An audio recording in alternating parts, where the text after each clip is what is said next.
I accidentally stole my best friend's boyfriend at our high school dance, but honestly, she kind of earned it. I know how that sounds. Awful, right? But let me explain the whole situation before you judge me, because this story is way more complicated than it seems. My name is Maya, and I've known Jessica since third grade. We became best friends over a shared hatred of dodgeball and a love of reading under our desks during free time. For 9 years, we were inseparable. Sleepovers every weekend, matching Halloween costumes, that whole best friend thing you see in movies. Jessica was always the pretty one, like objectively gorgeous. Long blonde hair that somehow never got frizzy even in humidity. Blue eyes, perfect skin, even through puberty, while the rest of us looked like pepperoni pizzas. I was the funny one, the smart one, the one guys called cute, which is basically code for not hot but nice personality. I made peace with that dynamic. Really, I did. Jessica got the attention, I got to be the supportive best friend, and our friendship worked fine. Until junior year, when everything changed. Ryan transferred to our school in September of junior year. New kid from California, which automatically made him interesting in our boring Pennsylvania suburb. He was tall, had dark curly hair, played guitar, took AP classes, the whole package that made teenage girls lose their minds. Every girl in our grade immediately wanted him, including Jessica. She announced at lunch on his second day that she was going to marry him. I pointed out that she hadn't even talked to him yet.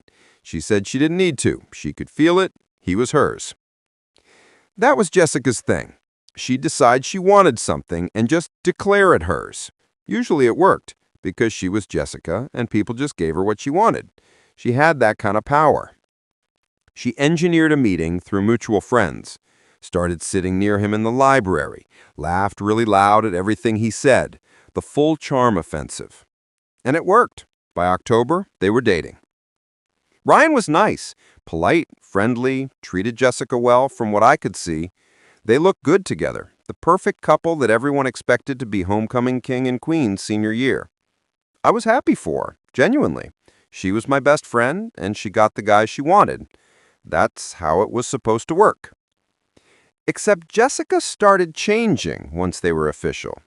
She ditched me constantly to hang out with Ryan, which, fine, you get a boyfriend, you spend time with him. But it was every single day, every lunch period, every weekend, every after-school hangout we'd planned. Always an excuse about Ryan wanting to do something, Ryan needing help with homework, Ryan's band practicing. When we did hang out, she only talked about Ryan. What he said, what he wore, how he kissed, what he thought about every possible topic. I started timing it once. 43 minutes of continuous Ryan talk before I interrupted to ask if we could discuss something else. She immediately got defensive and asked if I was jealous. I said no, I just missed talking about other things. She accused me of being bitter that I couldn't get a guy. That stung really badly, but I apologized anyway because that's what I always did with Jessica. Kept the peace, smoothed things over, stayed quiet. The worst part was Jessica's rules about Ryan. She told me one day that I couldn't be alone with him. I asked why I would even be alone with him. She said some girls couldn't be trusted around other people's boyfriends, and just to be clear, I couldn't hang out with Ryan without her present. I pointed out that I'd never even had a conversation with Ryan by myself. She said, good, keep it that way. She made rules for our whole friend group, too. No one could have Ryan's phone number without permission. No one could follow him on Instagram without her approving it first. No one could talk to him in the hallway unless Jessica was physically present. It was controlling and weird, but everyone went along with it because arguing with Jessica was exhausting and frankly a little scary.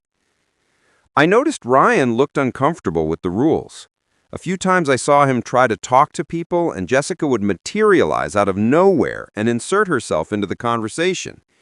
He'd get this tight expression on his face, but never said anything. Looking back, I should have seen the red flags there. Despite Jessica's rules, Ryan and I ended up talking sometimes. We had the same AP English class and got paired up for a project about Hamlet. Jessica wasn't in that class, so she couldn't police our interactions like she did everywhere else. Ryan was actually really interesting. He was funny in this dry, sarcastic way that made me genuinely laugh. He asked me questions about my opinions on books and actually listened to the answers. He remembered things I'd mentioned in previous conversations. It was nice talking to a guy who saw me as a person with thoughts and ideas, not just as Jessica's forgettable friend. We talked about books, music, college plans, our families, normal stuff. I didn't think much of it except that Ryan was easy to talk to and I enjoyed the conversations. There was nothing romantic about it from my side. He was Jessica's boyfriend and therefore completely off limits in my mind. Then Jessica found out we'd been talking in English class. She was furious. She demanded to know why I hadn't told her. I explained we got paired up for a project and I couldn't exactly refuse. She said I should have asked for a different partner because she knew her rules. I told her that was insane. He was in my class and we had to work together. She said she didn't like how he talked about me. I asked what she meant. She said he talked about me like I was interesting, like he liked talking to me, and it was weird. I tried to explain that friends talk to each other, and that's normal. She said I wasn't his friend, I was her friend, and I needed to stay in my lane. I should have stood up to her then, told her she was being ridiculous and controlling, and that her insecurity was damaging her relationship. But I didn't. I just said okay and tried to keep my conversations with Ryan brief and professional. But the damage was done. Jessica started watching us in the hallways, monitoring who we talked to, checking Ryan's phone constantly.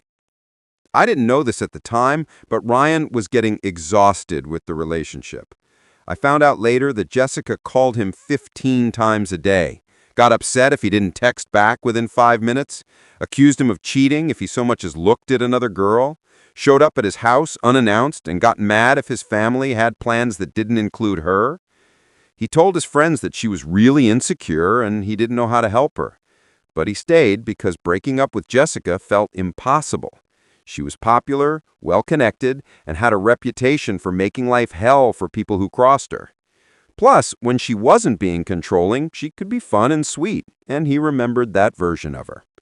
So Ryan stuck it out, getting more and more miserable, while Jessica got more and more paranoid about losing him. Spring formal was in April. Jessica had been planning her outfit since January. She bought this gorgeous royal blue dress that cost $400. Got her hair and nails done professionally. She looked absolutely stunning, like she'd stepped off a magazine cover. I found a simple black dress at Target for $30 and called it good. I wasn't really into dances, but Jessica had insisted I go. She wanted photos of us together, the best friends in their formal dresses. I said yes, because that's what I always did. The week before the dance, Jessica started acting strange. She was paranoid about Ryan dancing with other girls. She made him promise he'd only dance with her all night. She created an actual schedule of when they'd dance, when they'd take photos, when they'd get punch, everything planned down to the minute. Ryan looked stressed every time she brought it up. I felt bad for him, but what could I say? He'd chosen to date her. This was his problem to deal with. The dance was held in our school gym, which they decorated with string lights and paper flowers to make it look less like a gym. It actually looked pretty nice. I went with a group of friends, including Jessica and Ryan. Jessica had arranged for a limo to pick us all up, her treat, another way to ensure Ryan didn't have any opportunities to be alone with anyone else. In the limo, Jessica was all over Ryan, sitting on his lap, kissing him constantly, running her hands through his hair. He looked uncomfortable but was trying to smile and go along with it. Everyone else in the limo was awkwardly looking out the windows and pretending not to notice. We arrived at the dance around 7. Jessica immediately started executing her schedule. Photos with Ryan, photos with our friend group, photos with just her and me, more photos with Ryan. She was like a military general commanding troops, positioning everyone exactly where she wanted them. Ryan tried to go talk to some friends from his band, and Jessica physically grabbed his arm and pulled him back. She reminded him he'd promised to stay with her all night. He said he just wanted to say hi to his friends. She said he could say hi with her right there next to him. I watched this interaction and felt genuinely bad for Ryan. This wasn't a healthy relationship. This was Jessica treating her boyfriend like a possession she had to guard constantly. When the actual dancing started, Jessica dragged Ryan onto the dance floor immediately. She wrapped her arms around his neck and pressed herself against him, making a huge show of their relationship. Other couples were dancing normally, but Jessica was performing, making sure everyone saw that Ryan was hers. I danced with my friends, trying to have fun and not think about how uncomfortable the whole Jessica-Ryan situation was making me feel. But I kept glancing over at them. Ryan looked miserable. Jessica looked triumphant. After a few songs, Ryan said something to Jessica and gestured toward the door, probably saying he needed some air or wanted to go to the bathroom. Jessica immediately said she'd come with him. He shook his head and said something else. She got this angry look on her face and crossed her arms. They argued for a minute in the middle of the dance floor while everyone pretended not to watch. Finally, Ryan just walked away. Jessica stood there looking furious, then stomped off the dance floor in the opposite direction toward our group of friends. She announced that Ryan was being difficult and ungrateful. She'd put together this perfect night and he couldn't even appreciate it. We all made sympathetic noises because that's what you did with Jessica. You agreed with her and validated her feelings, or she'd turn on you next. I went to get Punch and found Ryan standing outside the gym in the hallway, leaning against the wall with his eyes closed. He looked exhausted and stressed. I asked if he was okay. He opened his eyes and gave me this tired smile and said he was fine, just needed a minute away from the noise. I said I got it. Dances can be overwhelming. We stood there in silence for a moment. Then he asked if I was having fun. I said it was okay, not really my scene, but it was nice to dress up and hang out with friends. He said he wished he felt that way about it. I asked what he meant. He said the dance felt like a job, like something he had to perform correctly or there would be consequences. I didn't know what to say to that, so I just nodded. Then he said something that surprised me. He said talking to me in English class was the best part of his day lately. That I was the only person who talked to him like a normal person, instead of like Jessica's boyfriend or the new kid or whatever other role people had assigned him. He said I actually listened when he talked and asked real questions and seemed genuinely interested in his thoughts. I felt my face get hot. I told him that's just how conversations work when you're interested in what the other person has to say. He said most people aren't actually interested. They're just waiting for their turn to talk. But I was different. We stood there looking at each other and something shifted. I don't know how to explain it. It was like suddenly seeing someone clearly for the first time. And I realized that I'd developed feelings for Ryan without meaning to. That somewhere between our conversations about Hamlet and our debates about music, I'd started liking him as more than just a classmate. And from the way he was looking at me, I thought maybe he felt the same way. Then Jessica appeared out of nowhere like a horror movie villain. She demanded to know what we were doing out here alone together. I said we were just talking. She said I'd broken her rules and betrayed her trust. Ryan said we weren't doing anything wrong, just having a conversation. She said the fact that he was defending me proved that something was going on between us. She started yelling in the hallway, accusing me of trying to steal her boyfriend, accusing Ryan of cheating on her, emotionally, if not physically, accusing us both of plotting behind her back. People started coming out of the gym to see what the commotion was about. I tried to calm her down and explain that we were literally just talking. She called me a liar and a terrible friend. She said she'd always known I was jealous of her and now I was trying to take the one thing that was hers. She said she should have never trusted me around Ryan. Ryan finally snapped. He told Jessica that this was exactly why their relationship wasn't working, that she was controlling and paranoid and exhausting, that he couldn't breathe with her constantly monitoring his every move and interaction, that he tried to make it work but he couldn't do it anymore. Jessica was shocked, like she genuinely couldn't believe Ryan was saying these things. She started crying and saying he didn't mean it, that I'd poisoned him against her, that everything was my fault. Ryan said, no, Everything was Jessica's fault for not trusting him and for treating him like property instead of a partner. And then he said the words that changed everything. He said he was breaking up with her, right there in the hallway with half the school watching. Jessica screamed, like actually screamed. Then she slapped Ryan across the face hard enough that everyone watching gasped. A teacher came running over and pulled Jessica away. She was hysterical, crying and yelling that we'd ruined her life and ruined her perfect night. They took her to the office to calm down. Ryan stood there with a red mark on his cheek looking shell-shocked.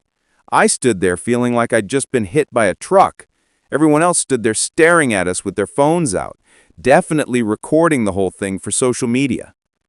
I told Ryan I was sorry. He asked what I was sorry for. I said for causing all this drama.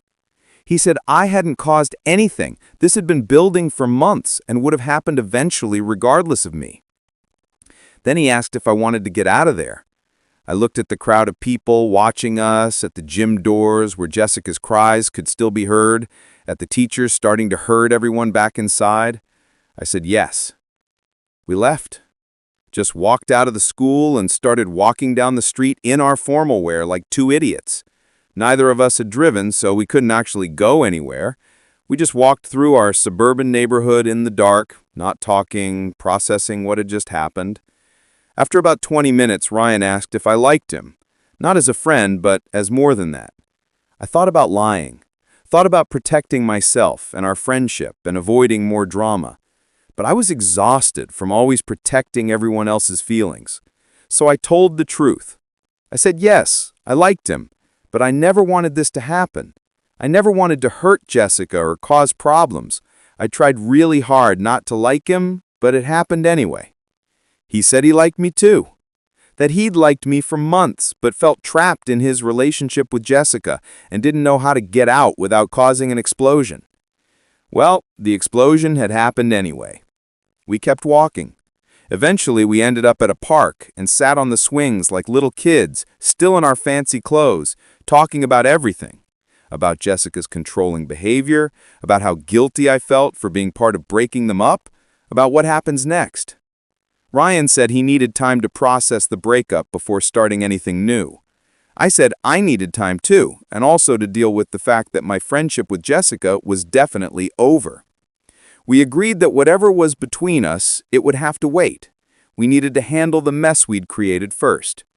But sitting there on those swings, our hands almost touching, I knew that something had started between us. And as guilty as I felt about the circumstances, I couldn't make myself regret it. By the time I got home that night, the videos were everywhere. Multiple angles of Jessica yelling at us in the hallway, Ryan breaking up with her slapping him, all of it. The comments were brutal. Some people were on Jessica's side, saying I was a homewrecker and a terrible friend. Others were on Ryan's side, saying Jessica was psycho and he dodged a bullet. Some were on my side, saying I hadn't actually done anything wrong. My phone was exploding with texts. Friends asking what happened, acquaintances wanting gossip, people I barely knew offering opinions on my life. It was overwhelming. Jessica texted me a novel, pages and pages of how she'd betrayed me, how she'd trusted me, how I was the worst person in the world, how she'd never forgive me, how everyone would know what I did, how I'd be sorry. I didn't respond. What could I say? That I was sorry? I was, but not for the reason she wanted me to be. I was sorry the whole situation happened the way it did. But I wasn't sorry for talking to Ryan. I wasn't sorry for being honest about my feelings. I wasn't sorry for the fact that their relationship ended because it clearly needed to end. My mom came into my room and asked what was going on. I showed her some of the texts and videos. She sat on my bed and listened while I explained everything. When she finished, she was quiet for a long time. Then she said something I didn't expect. She said Jessica had always been controlling and I'd always let her get away with it because I was afraid of losing my friend. She said real friends don't make rules about who you can talk to or make you feel guilty for having other relationships. She said what happened wasn't my fault, even if it felt like it was. I cried for like an hour while my mom hugged me. Not because I was sad about Jessica, honestly, but because the stress and drama and guilt were all catching up to me at once. The weekend was brutal. The videos kept circulating. More people kept commenting. Jessica posted a long Instagram story about betrayal and fake friends, not naming me, but making it very obvious who she meant. Her friends rallied around her, commenting supportive things and giving me dirty looks in their own stories. I stayed off social media as much as I could, but I couldn't completely avoid it. People kept tagging me in things or sending me screenshots. The consensus seemed to be that I was a boyfriend-stealing witch who'd been secretly plotting to take Ryan from Jessica the whole time. The truth was so much more boring. I'd developed feelings I didn't want to have. Ryan had been unhappy in a controlling relationship. We'd talked and connected, and yes, maybe there was some emotional cheating in there, though nothing physical ever happened. Their relationship would have ended regardless of me, because it was toxic and unsustainable. But that's not as exciting a story as me being a villain who seduced my best friend's boyfriend, so that's what people went with. Ryan texted me a few times that weekend, asking how I was doing, apologizing for dragging me into this mess, saying he hoped that was okay. I appreciated the concern, but told him we should probably not talk for a while until things calmed down. He understood. Sunday night, I got a call from an unknown number. I answered, and it was Jessica's mom. She said Jessica was devastated and not eating and could barely get out of bed. She asked if I could please apologize and try to fix things with Jessica because she was so worried about her daughter. I said I was sorry Jessica was hurting, but I couldn't apologize for something I didn't think I did wrong. Jessica's mom said I'd betrayed her daughter and stolen her boyfriend. I said Ryan wasn't property to be stolen, and their relationship had problems that had nothing to do with me. She called me a selfish little witch and hung up. Walking into school Monday was one of the hardest things I've ever done. I felt every eye on me, heard whispers everywhere I went, saw people quickly turn away when I looked at them or pull out their phones to presumably text about me. Jessica was absent, which was a small mercy. I don't know what I would have done if I'd had to see her. Ryan was there, though. He looked as uncomfortable as I felt. We made eye contact once in the hallway, and he gave me a small nod. I nodded back. That was it. We didn't talk or approach each other. Too many people watching. My other friends were divided. Some were sympathetic and sat with me at lunch, asking if I was okay. Others clearly believed the homewrecker narrative and avoided me. A few tried to stay neutral and ended up just being awkward about the whole thing. In English class, our teacher, Miss Roberts, asked me to stay after class. When everyone left, she said she'd heard about what happened at the dance. I expected a lecture. Instead, she said something surprising. She said high school drama feels like life or death when you're living through it, but in 10 years, none of this would matter. She said the people judging me now would barely remember my name by graduation. She said to keep my head down, focus on my work, and let time do its thing. Then she said one more thing. She said from what she had observed in her class, Ryan and I had genuine intellectual chemistry and enjoyed talking to each other, and there was nothing wrong with that. She said Jessica's insecurity wasn't my responsibility to manage, and I shouldn't feel guilty for being myself. I almost cried right there in the classroom. It was the first time an adult had told me I wasn't a terrible person for this whole situation. Jessica came back to school Wednesday. She looked terrible. Eyes puffed, no makeup, hair in a messy bun. She was surrounded by her loyal friends who shot me death glares every time I was in their vicinity. We had one class together, history. I got there early and sat in my usual seat. Jessica came in late with her bodyguard of friends and sat as far from me as possible. For the entire class, I felt her staring at me. I didn't look back, just kept my eyes on my notes and tried to focus on the lecture about World War II. After class, one of Jessica's friends, Ashley, cornered me in the hallway. She said I needed to stay away from Jessica and stop making her life miserable. I said I wasn't going anywhere near Jessica. She was avoiding me just fine on her own. Ashley said good. Keep it that way, and if I tried to talk to Ryan in front of Jessica, there would be consequences. I asked what kind of consequences. She just smiled and walked away.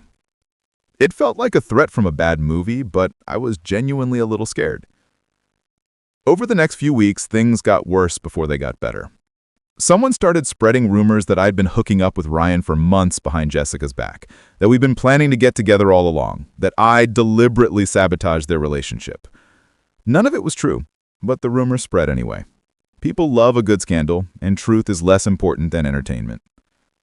Someone created a fake Instagram account pretending to be me and posted things about Jessica, calling her crazy and saying she deserved what happened. It was obvious to anyone with a brain that I hadn't made the account, but plenty of people believed it anyway. The account got reported and taken down, but the damage was done. My locker got vandalized with the word homewrecker in permanent marker. The school made maintenance clean it, but you could still see the outline of the letters for weeks afterward. Someone started a poll in one of the school group chats asking who was more in the wrong, me or Jessica. I won by a landslide, which was depressing as hell. Through all this, I kept my head down like Miss Roberts suggested. Went to class, did my work, ate lunch with the friends who stuck by me, and went home. I stopped checking social media entirely, deleted Instagram and Snapchat from my phone. If people wanted to talk about me, they could do it without my participation. Ryan was dealing with his own mess. Some people thought he was a player who two-timed Jessica. Others thought he was a victim of two girls fighting over him. The guys on his band gave him endless grief about the drama, teasing him about being caught in a love triangle. He handled it better than I did, honestly. He seemed less affected by people's opinions. When someone asked him about it, he'd just say the relationship didn't work out and he didn't want to talk about it. He shut down gossip instead of feeding into it. We still didn't really talk. A few brief exchanges in English when we had to work together, but nothing personal. It felt like we were both in holding pattern, waiting for the storm to pass before figuring out what came next. I missed talking to him, though. Missed those conversations where I felt heard and interesting. But the timing was terrible, and we both knew it. Jessica wasn't letting things go quietly. She kept posting vague, sad quotes on social media, things about betrayal and fake friends and karma. Her friends kept commenting supportive things and occasionally adding comments clearly aimed at me. She started dating a guy named Brad like 2 weeks after the Ryan breakup. Brad was a senior, played football, total typical jock type. It seemed rushed and obvious that she was trying to make Ryan jealous or prove she was fine, or both. It was transparently performative, but people ate it up. Comments about how good they looked together, how Brad was so much better than Ryan, how she deserved someone who treated her right. The implication being that Ryan had treated her badly, which wasn't fair, but whatever. I felt bad for Brad, honestly. He was clearly a rebound being used to make a point, but he seemed happy enough, so maybe he didn't care. Around the 6-week mark after the dance, something shifted. The gossip started dying down. People found new drama to focus on. Someone else's breakup, someone getting suspended for cheating, a teacher having an affair rumor. High school moves fast. I was no longer the main character in anyone's story. I was just Maya again, the smart, quiet girl who mostly kept to herself. It was a relief. Jessica and Brad broke up after a month, which was nobody's surprise. She seemed less angry after that, more just sad. I saw her sometimes looking at Ryan in the hallway. He never looked back. My friendship with Jessica was definitely over. We didn't speak, didn't acknowledge each other, moved in completely separate social circles. Sometimes I missed her. Missed having a best friend who knew everything about me. But I didn't miss the version of her that had emerged junior year. The controlling, insecure, mean version. I hoped she'd get therapy or something, work through whatever was making her act that way. But that wasn't my problem to solve. About 2 months after the dance, Ryan asked if we could talk. We met at a coffee shop off campus after school. It was awkward at first. We both ordered drinks and sat across from each other, not knowing where to start. Finally, Ryan said he'd spent the past 2 months thinking about everything. About his relationship with Jessica and why it went so wrong. About his feelings for me and whether they were real or just him latching on to someone who was nice to him when he was unhappy. About whether starting something with me would be disrespectful to Jessica or unfair to me given all the drama. He said he concluded that yes, his feelings for me were real, that he wanted to see where things could go between us if I was interested. But he understood if I wasn't, if the drama had been too much, if I just wanted to move on from the whole situation. I said I'd been thinking about the same things, and I'd realized that I did like him, genuinely, not just because of the drama or the excitement of a forbidden crush, but I was scared. Scared of what people would say, scared of hurting Jessica more, scared of jumping into something that started under such messy circumstances. Ryan said I got it, said he didn't want to pressure me, but he wanted me to know how he felt. We talked for 2 hours in that coffee shop, about everything, about our families and our futures and our fears, about books and music and all the things we talked about in English class. It felt natural and easy and right. When we left, we still hadn't decided what we were doing, but we'd agreed to keep talking and see what happened. We took it slow, really slow. We'd meet up once a week or so, always in public places, always casual. Coffee shops, bookstores, the park. We talked and got to know each other outside the context of school drama and complicated history. After a month of that, Ryan asked if he could take me on an actual date. I said yes. We went to dinner at a restaurant in the next town over where we wouldn't run into anyone from school. It was nice, normal, just two people who liked each other trying to see if there was something there. We started officially dating about 3 months after the dance. We didn't post about it on social media or make a big announcement. We just quietly became a couple. People at school noticed eventually, and there was some renewed gossip, but it was muted compared to the explosion in April. Most people had moved on. Some still thought I was terrible for getting with Jessica's ex. Others thought enough time had passed that it was fine. I stopped caring what people thought. Jessica found out from someone and blocked me on all social media platforms I hadn't already deleted, which was fine. We weren't going to be friends again, and pretending otherwise would have been pointless. Senior year was better. Jessica and I managed to coexist in the same school without direct conflict. We had a few classes together and just ignored each other. She made new friends. I had my smaller circle of real friends. Ryan and I were happy together. People stopped talking about the dance incident.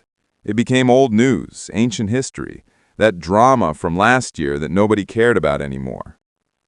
I learned a lot from the whole experience, about standing up for myself, about not letting someone else's insecurity control my behavior, about the difference between being a loyal friend and being a doormat, about how sometimes relationships end and it's nobody's fault, just incompatibility and bad timing. Jessica and I never reconciled. She graduated, went to college across the country, and I assume moved on with her life. I hope she's doing well. I hope she learned something from the experience too. I hope she found healthier relationships and worked through whatever made her so controlling and paranoid. It's been 5 years since the dance. I'm finishing college, Ryan and I are still together, and the whole thing feels like it happened to different people. I barely remember the girl who was so worried about what everyone thought, who let her best friend dictate who she could talk to, who felt guilty for having feelings. Yes, I accidentally stole my best friend's boyfriend at our high school dance. It sounds terrible when you put it that way, but life isn't a simple story with clear heroes and villains.